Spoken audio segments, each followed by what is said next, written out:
आज आपण रव्यापासून भन्नाट असा नाश्त्याचा एक प्रकार केलेला आहे। याला आपण रव्याचे वडे असंही म्हणू शकतो, पण हे वडे आपण कमीत कमी तेल वापरून बनवलेले आहेत आणि ते अगदी पौष्टिकही आहे, कारण आपण यामध्ये रव्याचा वापर केलेला आहे आणि खूप साऱ्या भाज्याही वापरलेल्या आहेत। भाज्या खायला नको म्हणतात, अशा प्रकारे तुम्ही रव्याचा वडा करून पहा, अप्रतिम होतो। बाहेरून कुरकुरीत, आतून मऊसूद अशा प्रकारे तुम्ही रव्याचा वडा करून पहा, मुलं अगदी आवडीने खातील। मुलांच्या सुट्ट्या सुरू झालेल्या आहेत, तर ब्रेकफास्ट साठी हा वेगळा प्रकार तुम्ही करून पहा, तुम्हाला नक्कीच आवडेल। तर अशाच नवनवीन चटकदार रेसिपी, पारंपरिक रेसिपी पाहण्यासाठी चटकदार बाय मोहिनीला सबस्क्राईब करायचं आहे आणि बेल आयकॉनवर क्लिक करायचं आहे, म्हणजे नवनवीन व्हिडिओज हे तुमच्यापर्यंत पोहोचू शकतील। चला मग तर वेळ न घालवता आपण वडे बनवायला सुरुवात करू। या ठिकाणी आपण 1 वाटी बारीक रवा घेतलेला आहे। मोठा रवा असेल तर मिक्सर मध्ये फिरवून घेतला तरी चालेल आणि त्यामध्ये 1 वाटी दही फेटून घेतलेलं आहे, ते घालूयात। घरातलं ताजं दही वापरलेलं आहे, तर दही घालायचं आहे, मिक्स करून घेऊ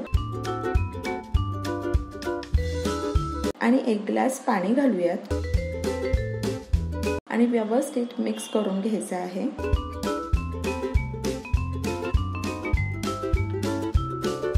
तर 10 ते 15 मिनिटाकरता रवा झाकून ठेवायचा आहे। रवा छान भिजू द्यायचा आहे। तर या ठिकाणी 15 मिनिट झालेले आहे। रवा छान फुललेला आहे। त्यामध्ये चवीनुसार मीठ घालायचं आहे।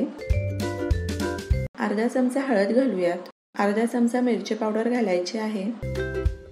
अर्धा चमचा जिरा पावडर घालायची आहे।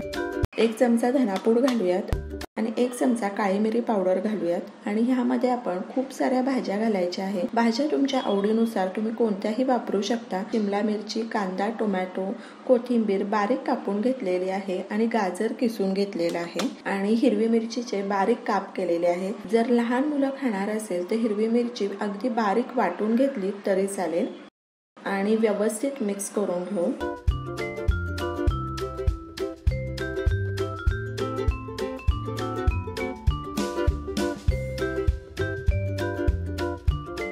आणि चिमूटभर खायचा सोडा घालायचा आहे। खायच्या सोड्याऐवजी अर्धा चमचा इनो वापरला तरी चालेल। मिक्स करून घेऊ। तुम्ही पाहू शकता हे पीठ आपण अगदी पातळही नाही केलेलं आणि अगदी घट्टही नाही ठेवायचं। तर अशा प्रकारे आपण मध्यम पीठ बनवून घेतलेलं आहे। तर हे वडे आपण तडका पॅन मध्येही बनवू शकतो। तर तडका पॅन गरम केलेला आहे, त्यामध्ये 2 चमचे तेल घालायचं आहे। मोहरी घालायची आहे। मोहरी छान तडतडू द्यायची आहे। चिमूटभर जिरे घालूयात। चिमूटभर हिंग घालायचं आहे आणि पांढरे तीळ घालूयात आणि आपण तयार केलेलं बॅटर घालायचं आहे आणि बॅटर झाकून ठेवूयात। अशा प्रकारे हे वडे तुम्ही तडका पॅन मध्येही करू शकता। तडका पॅन नसेल तर कढईमध्येही आपण वडे करू शकतो। कढई गरम केलेली आहे, त्यामध्ये तेल घालायचं आहे। तेलही छान गरम झालेलं आहे। चमचा मोहरी घालायची आहे। अर्धा चमचा जिरे घालूयात।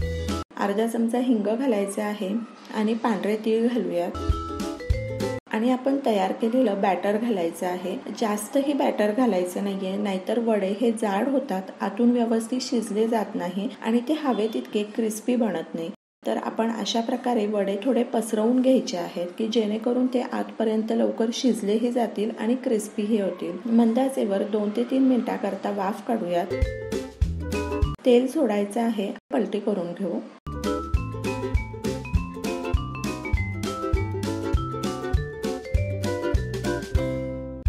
1 ते 2 मिनिटाकरता वाफ काढूयात। तर ह्या ठिकाणी 2 मिनिट झालेले आहे। आता कव्हर करायची बिलकुल गरज नाहीये। मध्यम आचेवर क्रिस्पी होईपर्यंत, वड्यांना लालसर कलर येईपर्यंत छान भाजून घेऊ।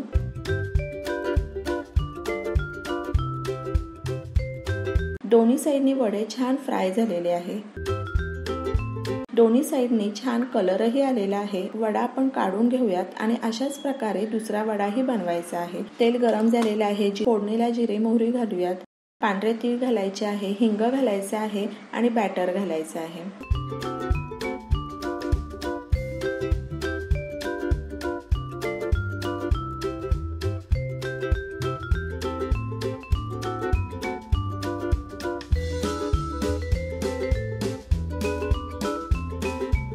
अशाच प्रकारे हाही वडा आपला तयार आहे।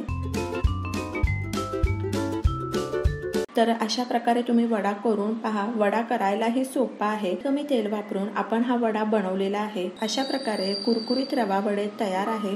तुम्हीही हे वडे करून पहा आणि मला सांगा कसे वाटले ते. तर अशाच नवनवीन चटकदार रेसिपी, पारंपरिक रेसिपी पाहण्यासाठी चटकदार बाय मोहिनीला सबस्क्राईब करायचं आहे आणि बेल आयकॉनवर क्लिक करायचं आहे, म्हणजे नवनवीन व्हिडिओज हे तुमच्यापर्यंत पोहोचू शकतील. आणि वेळात वेळ काढून तुम्ही माझी ही रेसिपी पाहिली तर त्यासाठी तुमचे खूप खूप खूप धन्यवाद. पुन्हा भेटूया अशाच एका नवीन रेसिपी बरोबर.